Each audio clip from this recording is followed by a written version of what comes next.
दोस्तों नमस्कार।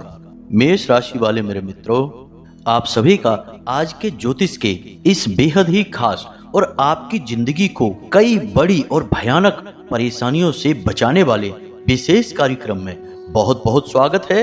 हृदय से अभिनंदन है। माता रानी आपके जीवन से हर एक कष्ट को समाप्त करें और हर एक बुरे और भले वक्त में आपके साथ रहें। दोस्तों, हम जानते हैं कि आप सच्चे मन से भगवान की पूजा आराधना करते हैं। आपका धर्म और भगवान में पूरा विश्वास है और पूजा पाठ करते समय यदि आप दीपक जलाते हैं तो आपको इस विषय पर पूरा ज्ञान होना बहुत आवश्यक है, क्योंकि दोस्तों हमारे हिंदू धर्म में दीपक कोई साधारण वस्तु नहीं है।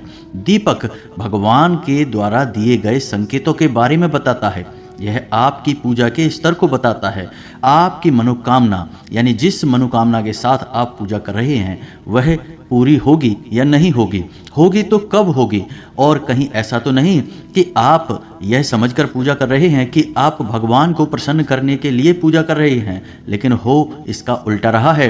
भगवान की जगह यह पूजा आपके आसपास निवास कर रही भूत प्रेत यानी नकारात्मक शक्तियां ग्रहण कर रही हैं और आप समझ रहे हैं कि आपका जीवन सुंदर हो रहा है, लेकिन हो इसका उल्टा रहा है कि आप जितनी ज़्यादा पूजा पाठ करते जाएंगे आपका जीवन नर्क होता चला जाएगा, क्योंकि आपकी पूजा पाठ का संपूर्ण फल या यूं कहें कि आपके पूजा पाठ का संपूर्ण निष्कर्ष निचोड़ सब वे नकारात्मक शक्तियां ग्रहण करती जा रही हैं और आपको कुछ भी प्राप्त नहीं हो रहा है। ऐसे में आपके मन में कभी कभार यह विचार अवश्य आता होगा कि हम इतनी पूजा पाठ करते हैं, भगवान में सच्ची आस्था और विश्वास रखते हैं, लेकिन भगवान हमारी सुनते क्यों नहीं हैं। तो दोस्तों, आपकी पूजा पाठ में जलाया गया दीपक आपको बहुत कुछ बताता है। जी हाँ दोस्तों, हमारे धर्म में दीपक के लिए कई विशेष विधि विधान हैं और दीपक को संकेत के तौर पर भी समझा जा सकता है। तो आज के इस वीडियो में हम आपको बताएंगे कि दीपक जो आप अपनी पूजा पाठ में जलाते हैं वह आपको किस प्रकार से संकेत देता है और आप कैसे अपनी पूजा पाठ की सफलता या असफलता को दीपक के माध्यम से तय कर सकते हैं।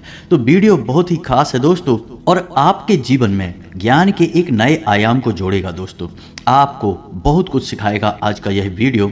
इस तरह के वीडियो बनाने में बहुत मेहनत लगती है दोस्तों।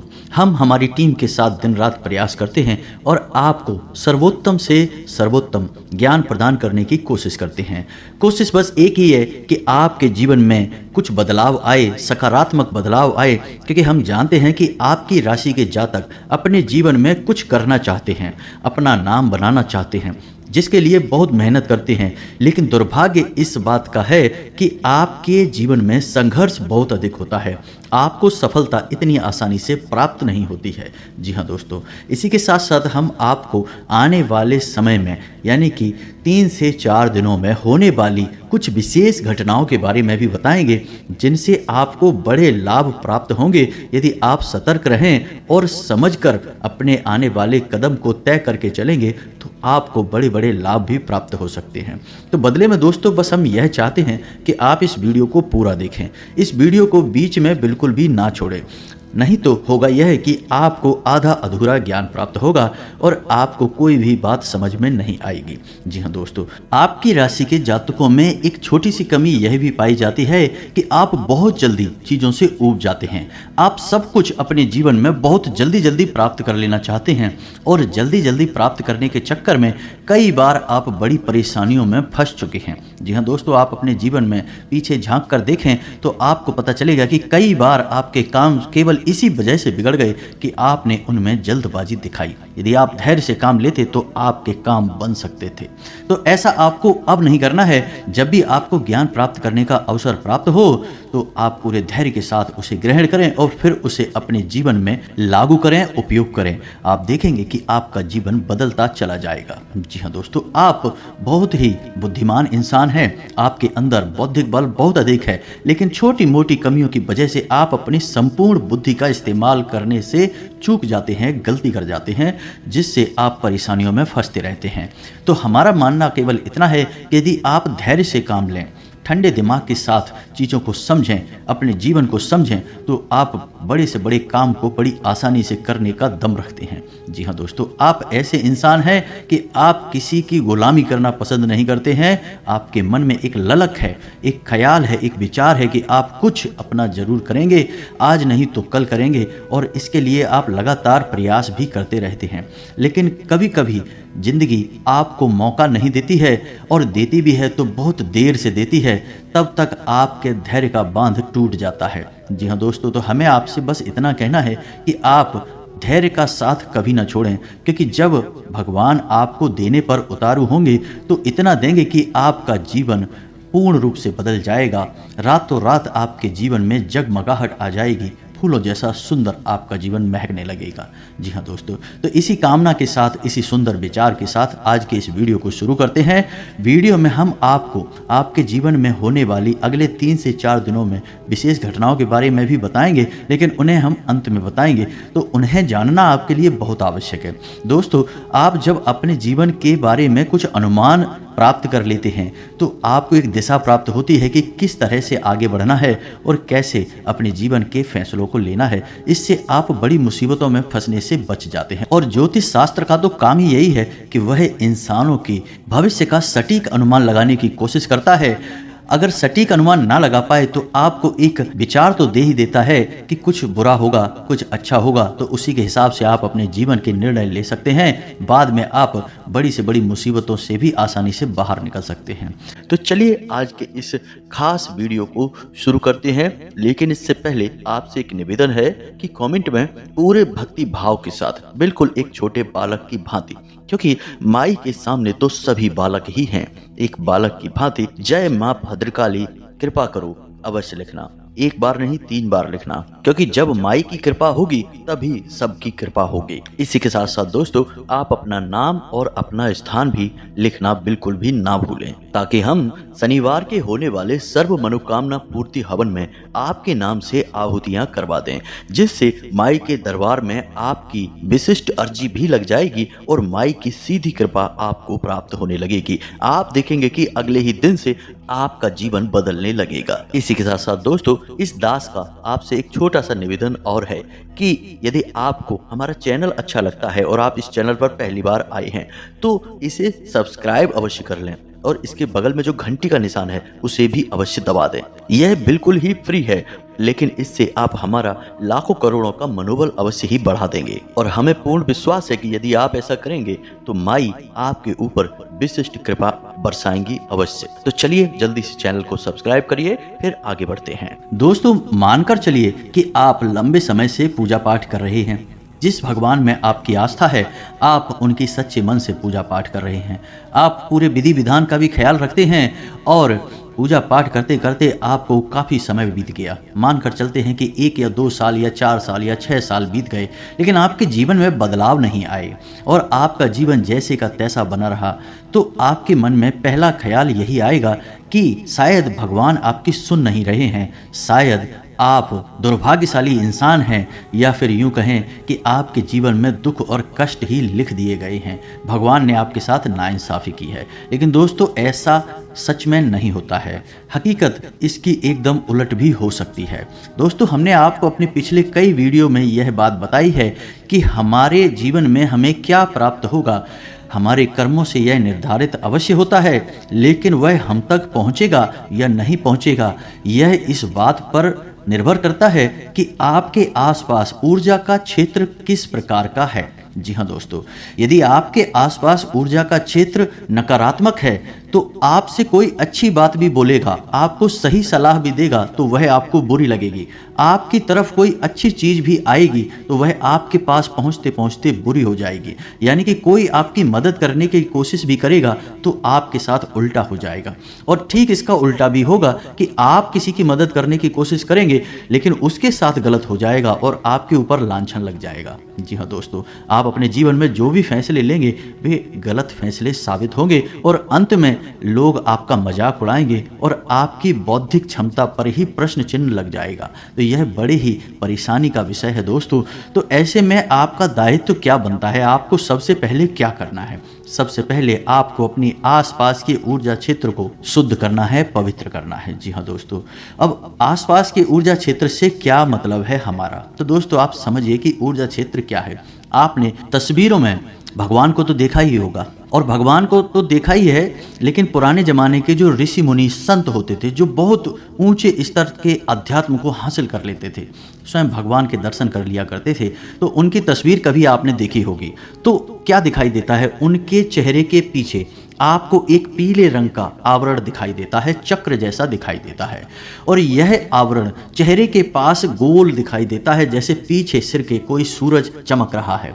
लेकिन दोस्तों हम आपको बताएं कि यह आवरण ना केवल चेहरे के पीछे होता है, बल्कि पूरे शरीर के आसपास होता है, लेकिन चेहरे के पास यह बहुत तेजमय होता है, इसलिए स्पष्ट दिखाई देता है।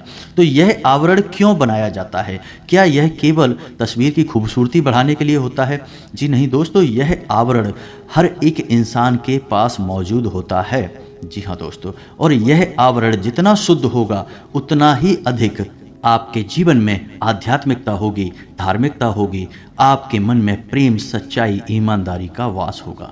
जी हाँ दोस्तों, हम इसका उल्टा भी कह सकते हैं कि जितना आपके पास धार्मिकता, आध्यात्मिकता होगी, आपके मन में प्रेम, सच्चाई और ईश्वर का वास होगा, यह ऊर्जा क्षेत्र आपका शुद्ध और साफ रहेगा। जी हाँ दोस्तों, अब जो हमारा ऊर्जा क्षेत्र है यह हर इंसान के पास होता है, यह तो आप समझ गए। अब जो हमारे पास हमारा ऊर्जा क्षेत्र है, हमारा आवरण है, वह शुद्ध और अशुद्ध कैसे हो जाता है? दोस्तों उसे शुद्ध या अशुद्ध बनाने वाले हम खुद ही हैं। हम स्वयं ही उसे अशुद्ध करते हैं या शुद्ध करते हैं। यदि हमने अपनी ऊर्जा का क्षेत्र अशुद्ध कर रखा है तो हमारे द्वारा की गई पूजा पाठ, हर अच्छे कर्म का जो फल है वह नकारात्मक शक्तियां खींच लेंगी। जी हाँ दोस्तों, क्योंकि नकारात्मक शक्तियां ही आपके आसपास आकर्षित होंगी। नकारात्मक ऊर्जा क्षेत्र नकारात्मक शक्तियों को ही खींचेगा, और सकारात्मक ऊर्जा क्षेत्र सकारात्मक शक्ति को खींचेगा, यानी भगवान की शक्ति को आपके पास खींच कर लाएगा।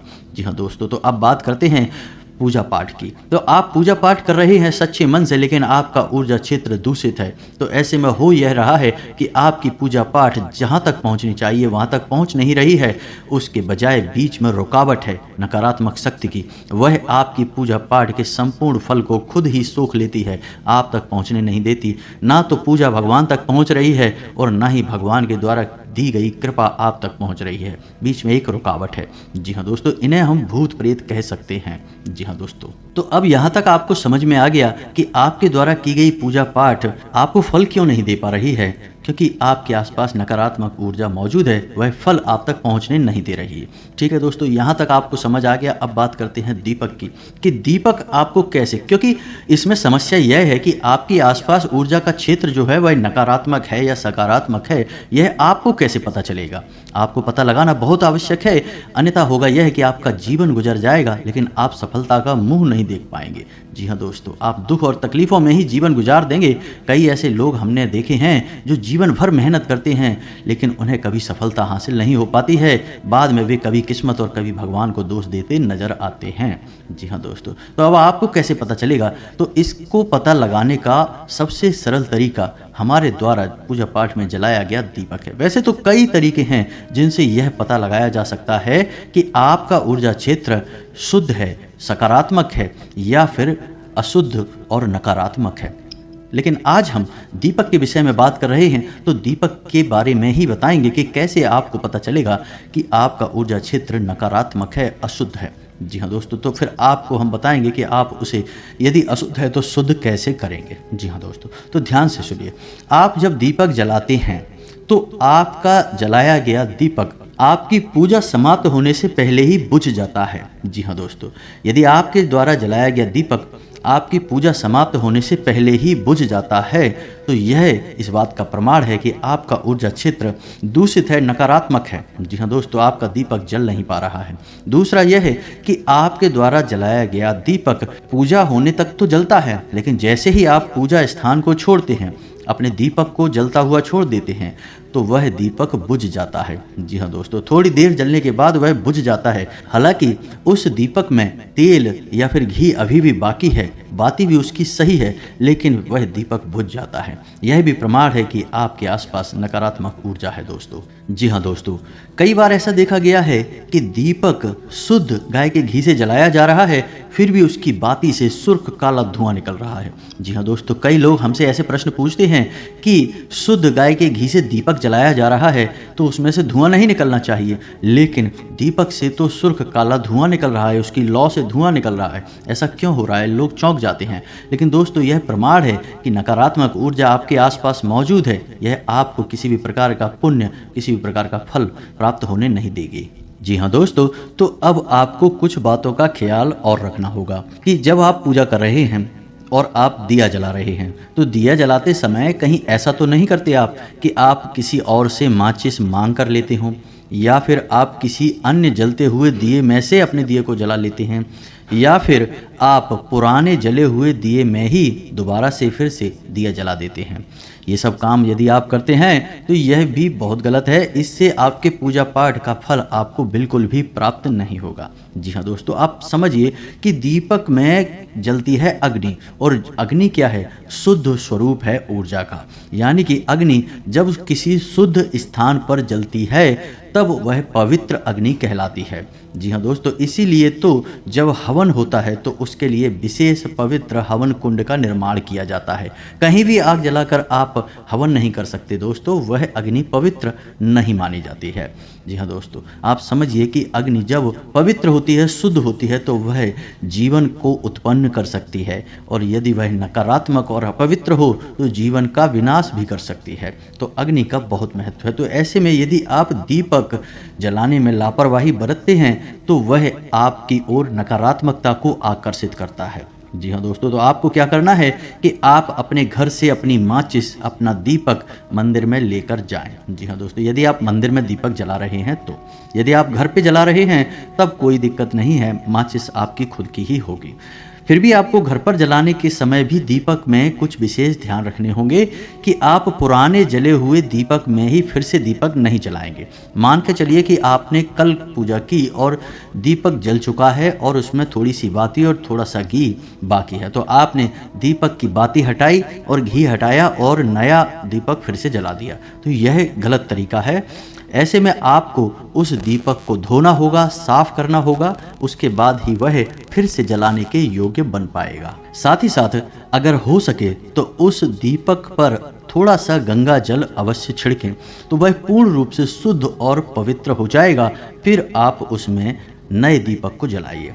अब इसमें आप इस बात का भी ख्याल रखें कि घर में जो आप दीपक जलाएंगे वह पीतल का दीपक ही होना चाहिए और एक मुखी दीपक ही होना चाहिए। घर में कभी भी पंचमुखी दीपक नहीं जलाते हैं। आपने दीपक देखे होंगे कि कुछ ऐसे दीपक होते हैं जिनमें 5 बातियां लगती हैं और पंचमुखी दीपक जलता है, तो उसे हम घर में नहीं जलाते हैं, यह दोष उत्पन्न करता है। मंदिर में जलाए जाते हैं ऐसे दीपक। घर में आप एक मुखी दीपक जलाइए और पीतल का दीपक जलाइए। जी हाँ दोस्तों, कुछ लोगों के यहाँ हमने देखा है कि मिट्टी का दीपक घर में जला देते हैं। यह ठीक नहीं है, यह भी नकारात्मकता को आकर्षित करता है। हर प्रकार के दीपक का अपना अलग महत्व है दोस्तों।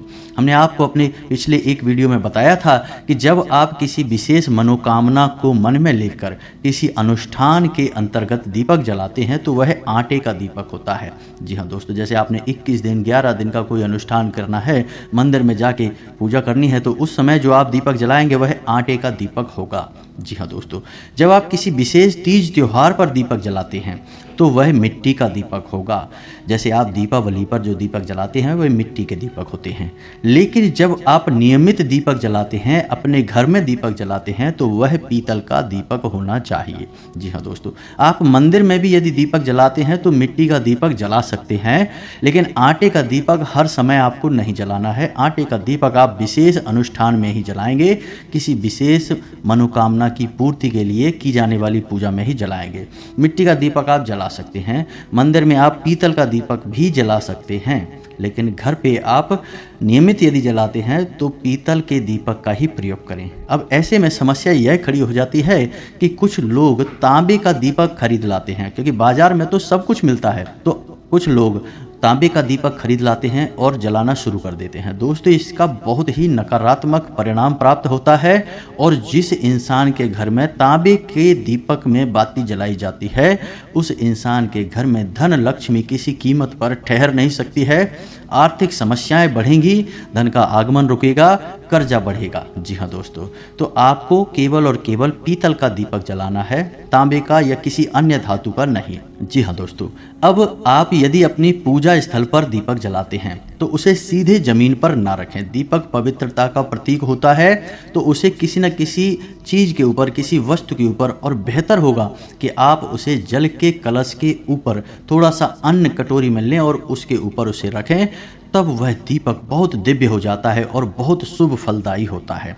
यदि आप रोज यह नहीं कर सकते तो कम से कम उस दीपक को सीधे जमीन पर तो ना रखें। दोस्तों, कोई स्टील का टिफिन वगैरह ले लें, उसके ऊपर एक कपड़ा डालें और कपड़ा शुद्ध और पवित्र होना चाहिए और उस कपड़े के ऊपर आप उस दीपक को रखें, तभी उस दीपक का शुभ परिणाम आपको प्राप्त होगा। जी हाँ दोस्तों, अब दीपक आप जलाते हैं तो उसकी जो बाती है उसका मुख पूर्व दिशा की ओर ही होना चाहिए। अब यदि आप रात में पूजा कर रहे हैं, रात से मतलब हमारा है कि सूर्य डूबने के बाद, यानी कि अंधेरा हो गया फिर आप पूजा कर रहे हैं, जैसे 9 बजे के आसपास पूजा कर रहे हैं, तब दीपक की बाती का मुख उत्तर दिशा की ओर होना चाहिए। जी हाँ दोस्तों, और दिन में यदि आप पूजा कर रहे हैं, यानी जब सूर्य आसमान पर हैं तब आप पूजा कर रहे हैं, तब दीपक की बाती का मुख पूर्व दिशा की ओर होना चाहिए।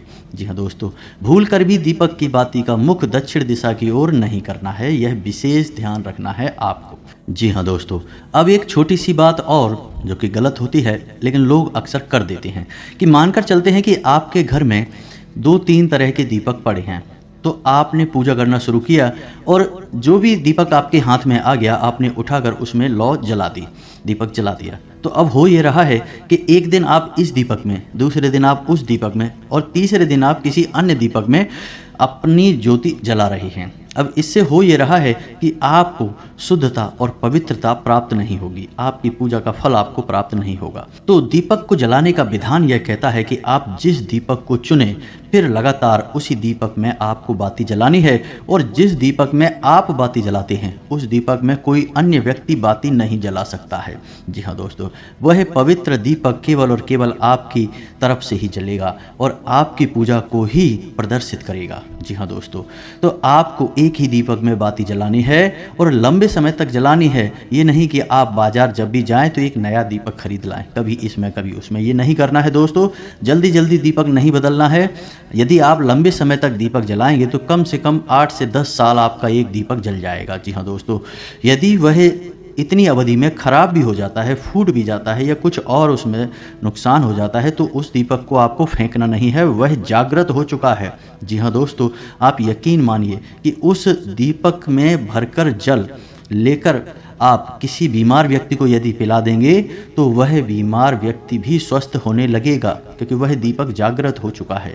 जी हाँ दोस्तों, आपके मंत्रों की शक्ति उस दीपक में भी समाहित हुई है। तो फूटने के बाद भी उस दीपक को आप अपने पास रखें, यदि नहीं फूटता है तो भी उसे आप अपने पास रखें और उसी का प्रयोग करते रहें। जी हाँ दोस्तों, देवी भागवत में यह लिखा हुआ है कि यदि कोई दीपक 5 से 7 वर्षों तक रोज नियमित जलाया जाता है तो वह जागृत हो जाता है, फिर देवी देवताओं की शक्ति उस दीपक में भी समाहित हो जाती हैं। जी हाँ दोस्तों, तो यह है दीपक का महत्व और दीपक की शक्ति। तो यहाँ तक आपको समझ में आ गया होगा कि आपको क्या नहीं करना है। अब हम आपको दीपक से जुड़ी कुछ अच्छी बातें बताते हैं। यदि आप पूजा कर रहे हैं और पूजा करते करते आपकी बाती में फूल बनता है तो आप समझ जाइए कि आपकी पूजा स्वीकार हो चुकी है और पूर्ण रूप से देवी देवता आपकी पूजा ग्रहण कर रहे हैं। ऐसे में आपको बहुत जल्दी शुभ परिणाम प्राप्त होने वाले हैं, खुशखबरियां मिलने वाली हैं, आप प्रसन्न हो जाइए। जी हाँ दोस्तों, असंभव है कि यदि आपकी बाती में फूल बन रहा है और आपके जीवन में परेशानियां रहें, ऐसा असंभव है दोस्तों। तो आप खुश हो जाइए। दूसरा यह है कि यदि आप पूजा कर रहे हैं, दीपक जला रहे हैं और रोज नियमित उसमें फूल बन रहा है और फूल का जो मुख है एक गुलाब की पत्ती जैसा, कली जैसा एक फूल बनेगा, तो उसे ईश्वर की आंख माना जाता है। जी हाँ दोस्तों, ऐसा माना जाता है कि ईश्वर की आंख है वह, यानी ईश्वर आपको देख रहे हैं। तो यदि आपकी तरफ मुख करके वह फूल बन रहा है तो आप बहुत ही भाग्यशाली हैं दोस्तों। अब भगवान ने आपका हाथ पकड़ लिया है। अब आपके जीवन में कोई कष्ट और परेशानी नहीं आएंगी। जी हाँ दोस्तों, बाती में फूल बनने का, यानी इसे दीपक का फूल कहते हैं, इसके भी कई प्रकार होते हैं और उनके अलग अलग फल और परिणाम होते हैं। इसके विषय में हम किसी अन्य वीडियो में बात करेंगे, लेकिन अभी फिलहाल हम आपको फूल के विषय में ही बता देते हैं कि फूल बने तो आप समझ जाइए कि आपकी पूजा काम कर रही है, सही जगह पर जा रही है। जी हाँ दोस्तों, अब जो फूल बन रहा है आप उसका उपयोग कैसे करेंगे, उस फूल का क्या करेंगे, क्योंकि यदि आपने उस फूल को ज्यों का त्यों छोड़ दिया तो वह झड़ जाएगा। जी हाँ दोस्तों, तो आपको क्या करना है, जब आपका दीपक शांत हो जाए, ठंडा हो जाए, उसके बाद आपको उस फूल को लेना है अपनी उंगली पर। जी हाँ दोस्तों, आप उसे अपनी उंगली पर ले सकते हैं और कोशिश करें कि उसे अपनी अनामिका उंगली पर ही लें। जी हाँ दोस्तों, जिस उंगली से हम अपने माथे पर टीका लगाते हैं उसी उंगली पर उस फूल को लें और उसे एक छोटी सी डिब्बी में इकट्ठे करते चलें। जी हाँ दोस्तों, याद रखना है कि आपको केवल फूल लेना है, बाती का जला हुआ हिस्सा नहीं। तो आप उसे किसी डिब्बी में इकट्ठा करते चलें। जब कुछ दिन हो जाएं, जैसे कि 11 दिन या 21 दिन हो जाएं, उसके बाद उस फूल में आप गाय का घी मिला लें। जी हाँ दोस्तों, और उसके बाद उसे अच्छी तरह से मिलाने के बाद आप जब अपने माथे पर टीका लगाएं, जी हाँ दोस्तों, जो भी टीका आप लगाते हैं, लाल टीका लगाते हैं या चंदन का टीका लगाते हैं, तो उसके नीचे दोनों आंखों के ठीक बीचों बीच छोटी सी एक बिंदी उसी फूल की लगानी है। जी हाँ दोस्तों, छोटी सी बिंदी लगानी है।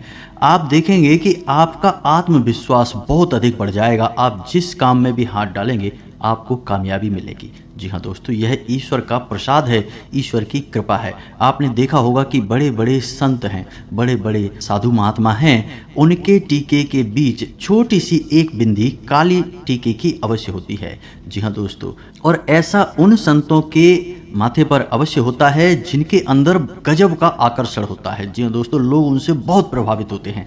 ऐसे संतों के माथे पर आप वह काली टिक्की, वह काली बिंदी आप अवश्य देखेंगे। वह उसी फूल की बिंदी होती है, वह सिद्ध होती है दोस्तों। तो आपको भी इस बिंदी को लगाना है। आप इसके परिणाम अपने जीवन में देखेंगे, आपका जीवन पूर्ण रूप से बदल जाएगा दोस्तों, हम कह रहे हैं आपसे। जी हाँ दोस्तों, अब आपको कुछ विशेष बताएं, आने वाले 3 से 4 दिनों में आपकी राशि में कुछ ऐसे योगों का निर्माण हो रहा है जिनसे आपको व्यापार में उन्नति प्राप्त होगी। आप निवेश करेंगे, आपको अच्छे रिटर्न प्राप्त होंगे, अच्छा फायदा प्राप्त होगा। जी हाँ दोस्तों, और आप किसी को उधार दे सकते हैं, आपका उधार सही समय पर वापस भी आएगा। लेकिन हम आपसे यह कहेंगे कि आप ब्याज आदि पर उधार ना दें, किसी की मदद करने के लिए दे सकते हैं।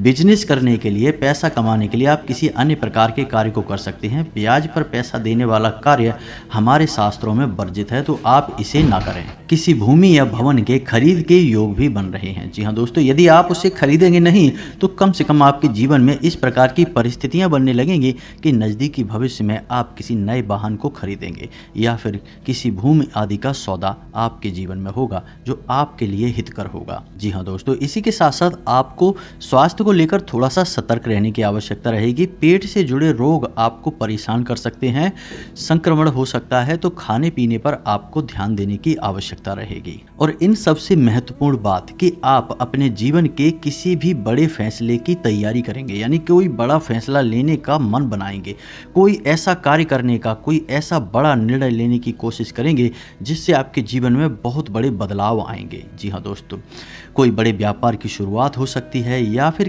कोई भी बड़ा बदलाव आप अपने जीवन में करने के लिए फैसले लेंगे। तो ऐसे में महत्वपूर्ण बात यह है कि किसी अनुभवी व्यक्ति की सलाह लें, घर के बड़े बुजुर्गों से बात करें, तभी अपने जीवन के बड़े फैसले लें। जी हाँ दोस्तों, आप स्वयं भी बड़े फैसले लेने में सक्षम हैं, लेकिन बेहतर यह होगा कि आप अपने शुभ चिंतकों की सलाह भी अवश्य लें और उस सलाह को सही तरह से अपने जीवन में लागू भी करें, तो आपको बहुत अच्छे परिणाम प्राप्त हो सकते हैं। जी हाँ दोस्तों, तो यह तो था आपको धर्म और ज्योतिष का मिला जुला सा ज्ञान। यदि आपको इस विषय पर कोई प्रश्न है, आपके मन में कोई विचार है, तो आप कमेंट करके पूछें, हम आपके कमेंट के प्रश्नों के पढ़कर जवाब देने की पूरी कोशिश करेंगे। दोस्तों, हम आपको बता दें कि आपका दाम्पत्य जीवन बहुत अच्छा चलने वाला है, लेकिन यदि आप जोश दिखाएंगे यानी कि बोलते समय अपना होश खो देंगे तो आपके दाम्पत्य जीवन में कलह क्लेश का माहौल बन सकता है। आपको इस बात का ख्याल रखना है।